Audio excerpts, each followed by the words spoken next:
Ah bon, bah, vous avez droit à votre deuxième, monsieur Si on Villefranche. en croit le tableau, j'en ai deux. Merci, Monsieur le Président.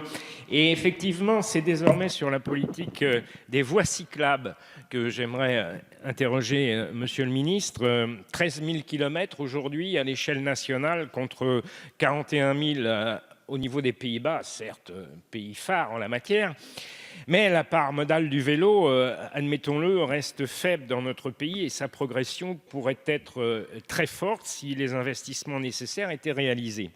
Le rapport du Conseil d'orientation des infrastructures propose d'allouer 350 millions d'euros de crédits d'État sur 4 ans. Nous constatons là une avancée dans la reconnaissance du rôle du vélo dans la mobilité du quotidien, mais elle nous apparaît encore trop timide.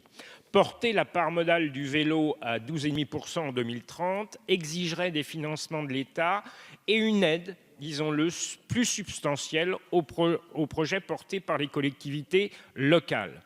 De l'avis de nombreux acteurs, ce montant de 350 millions sur 4 ans reste donc insuffisant.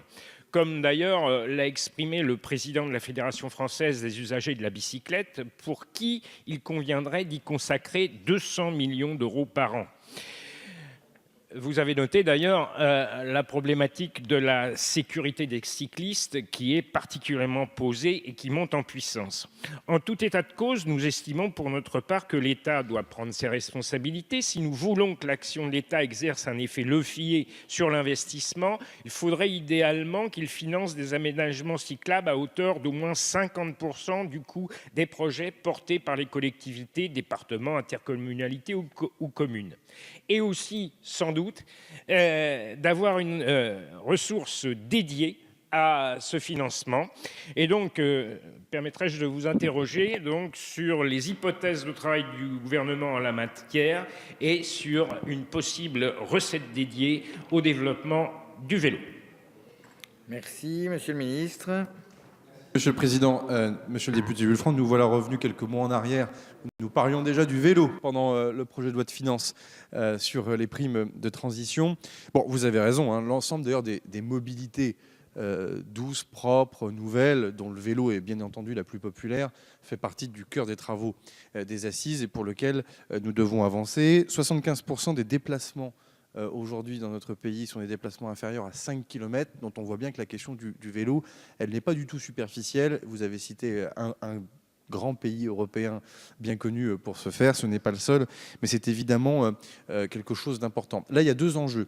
Le premier, et vous le verrez, monsieur le député, sur la programmation pluriannuelle pour les infrastructures que vous serez amené à examiner en tant que parlementaire et que la ministre des Transports vous présentera, il y aura des actions, je ne peux pas mon rôle de les dévoiler maintenant, mais il y aura un certain nombre d'actions très concrètes sur les infrastructures et le déploiement d'infrastructures en investissement sur le vélo. Donc ça, vous le verrez en tant que parlementaire, l'État s'engagera pour répondre à votre question de manière très directe sur le sujet. Ensuite, et là je reprends peut-être mes habits de secrétaire d'État en charge de la transition écologique, il faut qu'on arrive à définir un véritable système de subsidiarité avec les collectivités territoriales, dans la mesure où elles sont volontaires et elles le souhaitent. Beaucoup de politiques publiques sont menées par les communes, les intercommunalités, parfois les départements et les régions s'y mettent. Là aussi, entre les primes de transition, les subventions pour acheter le vélo, le développement des infrastructures, le fait de réfléchir aux infrastructures de demain qui doivent comprendre des bandes cyclables, je pense qu'il est utile de mettre un peu bon ordre dans cette affaire-là. Et justement, la programmation pluriannuelle pour les infrastructures nous permettra de le faire. En tout cas, si vous souhaitez vous investir sur cette question, Elisabeth Borne est à votre disposition.